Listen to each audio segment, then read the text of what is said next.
Hello friends, তো তোমরা সবাই কেমন আছো? আশা করি তোমরা সবাই ভালো আছো। আমরাও খুব খুব ভালো আছি। তো দেখো, আজকে তোমাদের সাথে একটা পার্সেল আনবক্সিং ভিডিও শেয়ার করব। তো আমি বেশ কিছুদিন আগে মিশো থেকে টপ অর্ডার করেছিলাম। তো ফাইনালি আজকে সেটা চলেও এসেছে। তো দেখো, আমি পার্সেলটা আনবক্স করছি। তো দেখব যে মিশো থেকে আমাকে কেমন প্রোডাক্ট পাঠিয়েছে। কারণ আমি আগে কোনো দিন মিশো থেকে কোনো কিছু অর্ডার দেইনি। তো এটা আমার ফার্স্ট অর্ডার। তো যেরকম এক্সাইটেড ছিলাম সেরকম ভয়ও পাচ্ছিলাম যে কেমন আসবে কি না আসবে।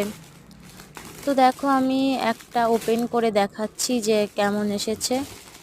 তো আমি ওপেন করে দেখলাম যে যথেষ্ট ভালোই এসেছে।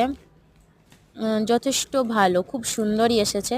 তো ভিডিওটা তোমাদের কেমন লাগলো অবশ্যই আমাকে কমেন্টে জানিও। আর ভালো লাগলে অবশ্যই লাইক সাবস্ক্রাইব করে পাশে থেকো এরকম আরও নতুন নতুন ভিডিও দেখার জন্য।